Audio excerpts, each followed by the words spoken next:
not because the manufacturing sector is not growing, but because other sectors who form part of our economic pie are growing faster than the manufacturing sector. Indicatively, we have reduced from 9.2% of the GDP from around 2017-2018 to the current 7.7% to the GDP. But if you look at the value of the output in the manufacturing sector, during the same period, it has increased from about 500 billion Kenya shillings to about 715 billion Kenya shillings. That means that as far as the value of our output is concerned, it is increasing every year, but it's not increasing as fast as it had been envisioned, and this is because of various factors which I'm going to state here. One of it is that we face still unfair and unleveled competition from the imported products. You realize that in the country there are various forms of illicit trade that normally happen. If you're talking of other custom goods that are coming through our ports of entry, talking of other valued goods, something is valued at $100,000. But when it's been declared the port, it's been declared half the price, so that also it can attract lower duties from import duties. If you're talking of the VAT, the value of the VAT at the end of the day is going to be lower. So it is a loss-loss situation between the government and the manufacturing sector. You find that the government loses revenues along the way, and the private sector loses the market that's supposed to control within the country. And also along the way then you find as a country, as a populace, we lose our jobs, we lose our investments, we lose our brand. And this is because of the illicit trade that is happening at our ports of entry. And not only even at the port of entry, you find that that there's some other panya routes that have been established along our frontiers, goods which are substandard coming from our partner states. So we are looking at how administratively we can be very serious going forward so that we can tackle the illicit trade that is happening within the country. The second thing is if you look at the cost of production. For instance, the cost of power in the country. We are studying at, the power is offloaded to the private sector at around 0.16 cents US dollars per kilowatt per hour. And our neighboring countries are doing better than this. That means you find that from Egypt, from Ethiopia, from South Africa, and these are the countries that you're going to compete with at a continental free trade area, or even tripartite free trade area if it is finalized before the continental, then you find that they are likely to outwit us. They are likely to perform better than the way we are performing. So there are various issues that are making us remain a bit uncompetitive, but we have to thank our countrymen and women for the support that they are giving to us, because some of these things that are substandard, they are declared, they are invoiced, you find that their lifetime is very short as opposed to what is locally manufactured, because there is that psychological game that you are getting something that is imported. That means it is luxurious, but at the end of the day, it gives you service for only 2-3 days. It has broken. We're talking over some of the electronics. We're talking over some of the clothes. You put them on within a week or two, they have started tearing down. But what is locally manufactured, because we are being controlled under very strict terms, which are not promoting illicit trade, you find as such then we have been getting the right support from the citizenry. But now we cannot lament, or we cannot, the book of lamentation that only, that only complains and complains and complains. There are various gains that we have had during that period, and we are looking at how going forward the manufacturing sector is going to rebound and is going to perform better. For instance, we have come with what is called sustainability and resilience strategy that was launched about 2 weeks ago on the onset of the presidential address that was made yesterday, because we realized that we don't have a policy toolkit that is going to be adopted by the National Treasury, that is going to be adopted by the Planning, the Ministry of Industry, and other ministry departments and agencies. Then we are likely to lose along the way, and we are likely to lose the traction. For instance, we are looking at how the government can take advantage of the nascent and upcoming industries. During this period, we have seen hardworking Kenyans are toiling and ensuring that they are taking the industrial opportunities that are coming up so that they can repurpose their skill, they can repurpose their factories, they can repurpose the backyard of their homes so that they can make protective personal equipment, so that they can make the ventilators, so that we can have adequate food supply in the country.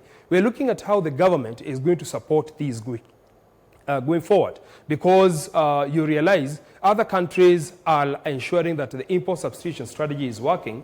Before we were importing the PPEs, if you're talking of the masks, that are even going to our medical personnel. Okay. But today we have that capacity to do this, among other points that are captured in that document. Okay, Job. I want to also bring it to Stephen as well, because he spoke about the need for the government to come up with an initiative that will have employers return some of the workforce that was laid off due to this particular pandemic. What does that initiative look like from where the Federation stands at this particular point? Is it like we've seen from WhatsApp, a direct cash injection to different companies? What does this initiative look like as of now from where you stand?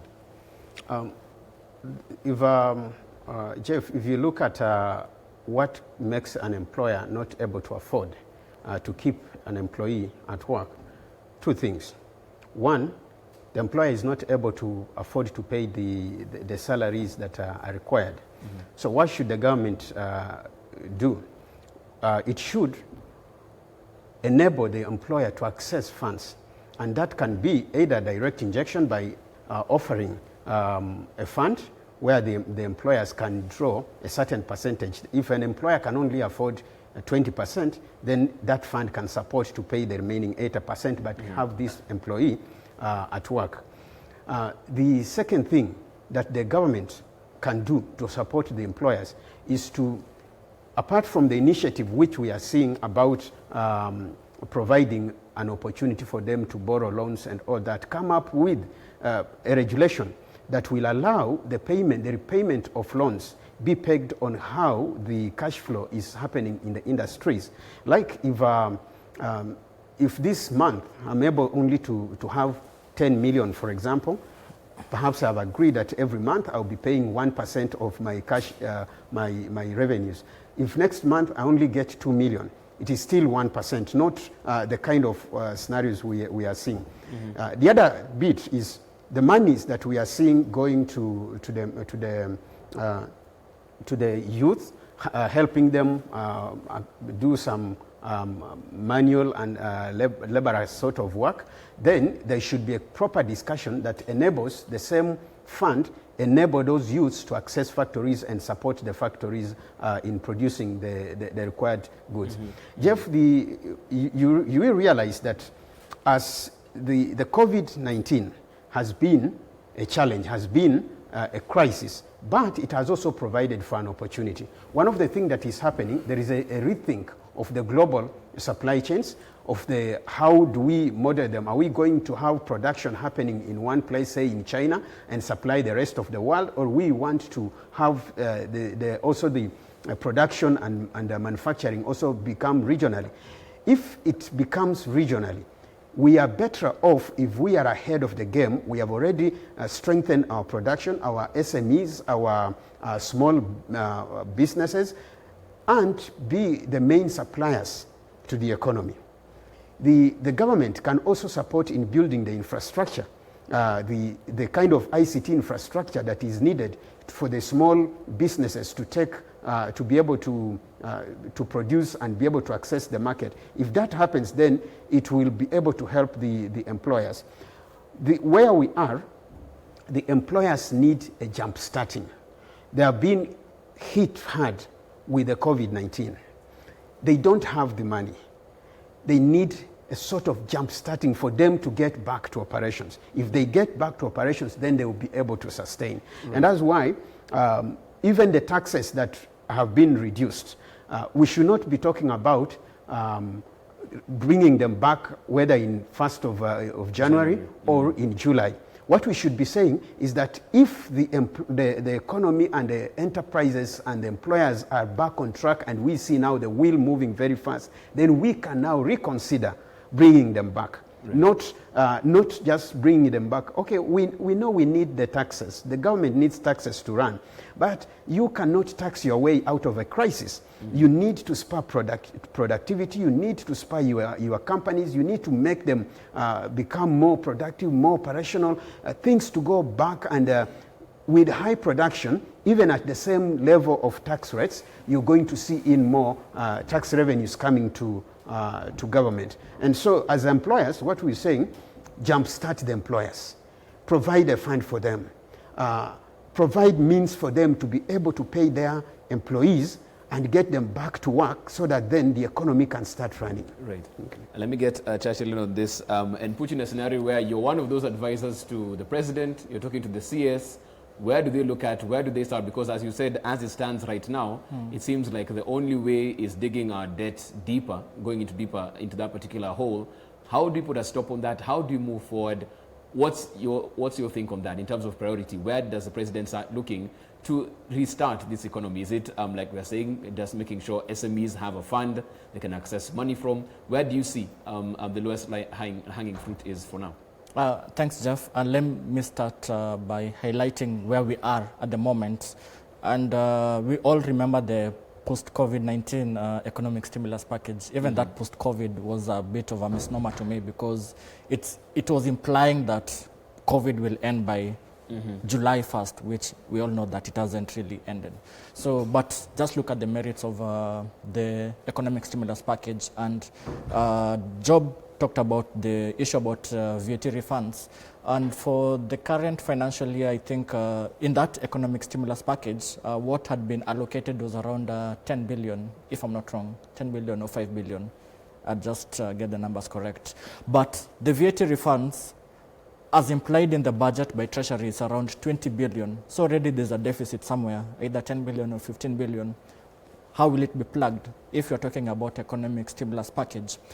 Pending bills, I think what was allocated was 5 billion. But just looking at the pending bills, as at June this year, we are talking at 381 billion. So this is pending bills to the ministries, departments, and agencies, by the counties and by the parastatals, a huge 381 billion. So if you allocate 5 billion of that, that's a drop in the ocean. And finally, the issue about the credit guarantee fund, where the seed capital was initially at 3 billion, and just following some cabinet resolutions, they had proposed it to be increased to 5 billion. But right now we are seeing that overall the credit guarantee scheme, which has been proposed to kickstart mid next month, should be around 100 billion. So the balance, 95 billion, is coming from multilateral lenders. These are the IMFs, the World Banks, the other international banks coming in to plug that deficit. Of course, that is just telling us, even as a country, what we've been discussing, there's some fiscal constraints whereby we've been borrowing more to the extent that when COVID hit, we didn't have much space, whereby had we been disciplined with our budget, with our fiscal affairs, we could have been borrowing more at least now to support these mechanisms. But of course, that is now behind us. So even going forward, I think Treasury will be at a place whereby it will be catch-22 situation. Yesterday, the CS said that now we are moving from the commercial borrowing, those are the Euro bonds, the syndicated loans, and getting into the much more concessional loans. This is now from these other banks. So, of course, they give you money, but then there are some conditions attached to it. That is not said, and that is the reality of the situation. And even if you look at the removal of the tax exemptions that even came with the tax reliefs, remember that we had these tax reliefs measures that had been proposed in March, affected with the Tax Laws Amendment Act. But at the same time, there was also taking away some of the tax exemptions that even Job alluded to. But because this also stems from the fact that prior to COVID-19, IMF were in town, and one of the things they look at, it's in a technical term, it's called fiscal consolidation, whereby they look at the percentage of the borrowing that we are seeking in any given financial year as a percentage of GDP. So that number, as at the end of the last financial year in June 2019, the prior one, it was around 7.7%. So ideally, that trajectory is supposed to go to 3% by 2024. So those are the things they look at. And one way of reducing it is to increase revenues. So you find that on one hand, the government is saying that we have some tax reliefs. On the other hand, is saying that, okay, we need to remove some exemptions. So those are some of the conditions that will come, that is coming as we try to get in bed, if I may put it this way, with the multilateral lenders, and also as they try to bring some funding for the credit guarantee scheme. Okay, I want to put your pause on that one. Briefly, we have some messages coming in as far as the question of the day was concerned. We posed that to you as well, even as discuss the issues that we have, but more importantly, what are the solutions moving forward? Let's put up our question of the day. What should be President Kenyatta's first priority be when opening the economy? What should President Kenyatta's first priority be when opening the economy? There's a WhatsApp number at the bottom of the screen. We love it when you give us your feedback. That's what we're asking today. We have some messages coming in. Let's look at that. Hi, Jeff. The president ought to ensure that there's good currency circulation in the economy. He should make sure that he injects into the economy the injects into the economy is meant to help the SMEs sector, and especially he should see to it that the youth innovators who contributed immensely during this COVID-19 period financially to help them brainstorm into the innovations. That's Jenga Wakongo from Kihara. Let's have another message up. Hello, Jeff. It's very unfortunate that we always keep on repeating this. Unemployment was there before and is now increasing very easily. Let those with money with them, government and the rich, make the flow continuous. So I assume that message is talking about cash flow in the economy. Finally, hello, Jeff. I'm Duncan Siele. The president should prioritize on the SMEs because most Kenyans depend on small businesses for the daily needs. This could be a boost on both the government and the citizens as well. Okay, keep those messages coming in, of course, even as we bring the show to a close. We have around 6 minutes to go, and we get it back here. Very quickly, Churchill, before I get to Job on this, we've spoken there, and you've seen the overwhelming sentiment from our viewers is the fact that SMEs are the lifeblood of this particular engine of the economy. We have the credit guarantee scheme in place. Do you think this is what we'll need to get these businesses back on track? Looking at that credit guarantee scheme, which was legislated with the National Assembly with the passage of there was a Public Finance Management Amendment Bill, which now affected the credit guarantee scheme. So the total amount you're looking at is 100 billion. And looking at the current loans that has been disbursed by the banking sector, that's around 3 trillion. So still a drop with what the banks currently are offering. But that said, it's a good step, whereby now at least just targeting the micro enterprises, basically people who are employing, who have employees between 1 and 10, and the medium or the small enterprises, people between 11 to 50 employees. Okay. So those are the people who ideally will be targeted. But as I said, it's still a good start, but much has to be done even going forward. There's still a long way to go. Okay, let me get Job in on this one as well. Very quickly, Job, let's talk about solutions right now.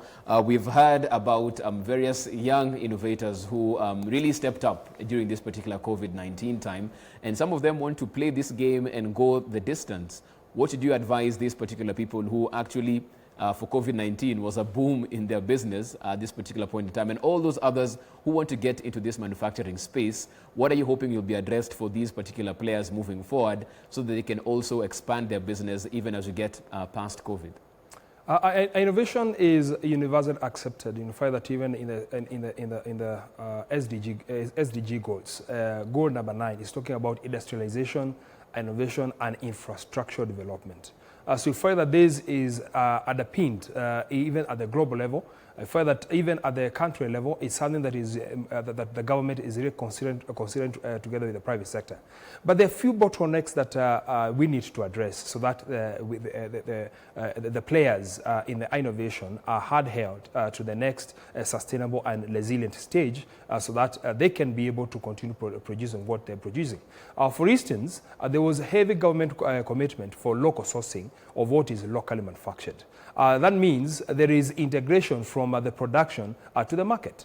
And this integration is quite critical because it helps some of these innovators in forward planning. If they don't know where they're going to get the market from, and the market should, first of all, be local, and then it becomes a bit challenging. If they don't know where the credit guarantee scheme is going to come from, because having probably the collateral security to walk to a commercial lender and get this money free, not free, but get it easily, becomes a bit challenging. But if the credit guarantee scheme is not going to work fast and work for long, then it becomes also challenging for them. Governance issues is something also to consider for these innovators, so that going forward, they are not a one-man show, but they're looking at how there is scalability and there is accessibility of some of these businesses. Because you realize, like now in technical economic terms, is what is called the economies of scale. If you do mass production, if you do specialization within your business, then it becomes very easy to move to the next stage. So what I would advise the innovators, the private sector, and together with the government, is that let's create the market for them. Okay. Let's promote the governance for them. And also let's promote the credit availability for them. Let me bring Stephen in on this one, even as we wind up this particular conversation. From where you stand, as you said right now, the problem is the fact that they can't meet payroll. There's a cash flow crisis right now. What solution would you give moving forward for even some of your members who come to the Federation and are bringing these problems to you daily? What are some of the measures you're telling them to try and apply even as we move forward? Because nobody knows when this really ends, even the government of Kenya and around the world. What's some of the advice you're giving members of the Federation? First, we, as a federation, what we've done, we've ensured that the employers explore and all the avenues available to them, including leaves, pay cuts, and paid leaves, to help at least ensure the workers remain on employment. Now, what we need now and what we are asking government is have a direct injection to the employers so that they can be able to jumpstart their operations, because most of the operations were stopped, and we need them to jumpstart. We need them to get back into operation. Let them have that direct injection. The challenge we are having and what we need now, speed is of a great important, a very important speed.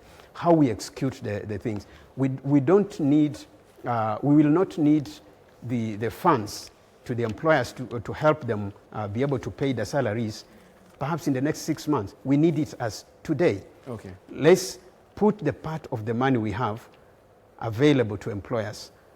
Let the youth that are being supported to do manual jobs, let that fund flow through the employer, so that the same youths can access whatever employment they need, but in the factories, in employment places, so that then they can jumpstart the economy. We can see a rebouncing back of production as we also work on the markets, as we work on the regional framework to ensure that then there is market for these goods. That will really, really help the employers, because the key thing the employers are saying, help us on the cash flow. Okay. Help us restart our operations. Help us establish the supply chains. Mm-hmm. And that is what we are asking the support for. Okay. The last thing we want is the social partners, and that is the labor unions and the workers and the trade unions and the government, to maintain the spirit that we have in the Memorandum of Understanding, where we are saying we are all in this crisis. We are all figuring out how to get out. This is not a time to start perhaps demanding for wage increments or to let's demand on how do we get people to employment and how do we get our factories running, so that then once we create the cake that we so desire, we can then sit down and start saying, how do we now share it? Okay, and that's where we leave it as far as this conversation is concerned. Of course, it continues online as well. You can get me at I am Jeff Mote or at K24 TV. Many thanks to my panel for making time and just adding different dimensions to really how we move forward as far as opening the economy is concerned. Churchill Ogutu, thank you so much for your time this morning. Asante sana. Stephen Obiro as well. Asante sana for making time this morning. We have Job and Joe here as well on the show. And of course, you said we are getting him an office right next door, so that anytime we need him on, he'll just step out of his office and get onto set Thank you so much, Job, for making time to be on the show this morning as well. Thank you so much. Asante sana. And of course, the conversation, like I said, continues online. You can get me at I am Jeff Motor at K24 TV. How do we actually prepare even as we move forward as far as this is concerned? That's what we want to know from you, of course. And you can get me at I am Jeff Motor or at K24 TV. Don't forget, even as we wind up, you can get yourself a copy for People Daily. It is only 10 shillings. The number that you dial, star 550 star 4 hash, star 550 star 4 hash is a number that you dial, and you get yourself a copy of a People Daily straight to your phone, all courtesy of the PD and Safaricom. We have 1 minute to go, I believe, before we wind up. I'll give that minute to Churchill very quickly as we finish this conversation. Don't jump into the numbers really deep, because I know that's where you go. From where you stand, we've heard what Job says as far as how we can get these innovators back in the space. We've had Stephen speak about how we can get the employers back in the game. For you, what do you think we need to do as we close 2020? It's been quite a year for everyone. How do we close this economically? What are you looking at as we go into 2021? I think the government needs to step up in a big way to support the private sector. Private sector contributes, let me just throw in this one number, 80% to the economy. So the government needs to step up at least to ensure that businesses, as we get into 2021, are in a more robust environment. Let me just close it That's there. why you leave it at that? Let me just leave it at that point. Okay, even as we close, I think we still have a bit more time left on this one, so I think I'll get Job in on this one as well. Even as you look at that, Job, I'll have you in on this. Parting shot as we close as far as this is concerned. Most people thinking that once we get into 2021, it's like reset, we forgot about COVID, we continue life as usual. But how do we get to the end of this particular year from where you stand? What's your parting shot on that? From where I stand, I'm feeling that we need to get to this new normal together between the government and the private sector. And that's why I'm protesting against removal of the tax incentives that were provided, and at the same time, retention of what that was taken away from the private sector. Going forward, we need to be very resolute in the support of the private sector to ensure that the private sector that contributes 80% of the GDP, especially on the manufacturing sector that contributes 25% of the revenues that the government generates, that they are able to continue with the same momentum. Okay, and of course, even as we talk about that, of course, I'll also get parting shots because I've been told I have to do it equally right across the board. No discrimination here. Stephen, what's your parting shot today? One thing, we have had our lessons on managing the health crisis. We should continue applying those lessons. The only way for us to get out of the economic crisis is to get people back to jobs. Let's support the employers so that we have our people back to jobs, and the crisis, the economic crisis that we are getting into, will be a thing of the past. Right. Okay, and that's where I leave it as far as that's concerned right here. Your feedback, of course, as well, coming in on Twitter. Let me look at that very quickly before we wind this up. On that question, of course, talking about what should President Kenyatta's priority be when reopening the economy right now. Some people have spoken about school, still a key issue of concern because most people saying livelihoods have been lost. Who pays the fees, even as the government ensures that most parents won't have to bear that particular cost. We've heard the CS speak about that, but let's see what we have on Twitter very quickly as we bring this to a close. David Shum saying the problem is jobs. Once you give the people jobs, all will be okay. David Shums, we hear you on that. Alois Oyugi tweeting in saying the problem is corruption. That's what we need to deal with right now. It's not the big four or anything else. If we deal with corruption, that's the biggest cost we have in the Kenyan economy, that coming in right now. Naivashan Hancho also tweeting in saying if we deal with corruption, then all these other issues will be out of the way. Okay, corruption also a key issue of concern right there. Let me see who else we have on this very quickly.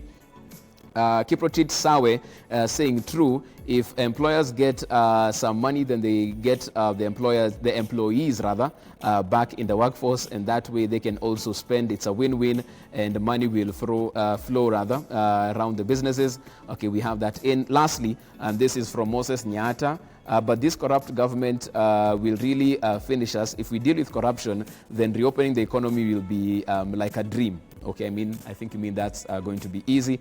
That's Moses Nyata, and that's where we wind up this particular conversation as far as this is concerned. Of course, keep your tweets coming in. We can converse online at I am Jeff Mote or at K24 TV. Short break. We are back as we get interactive. This is K24 This Morning.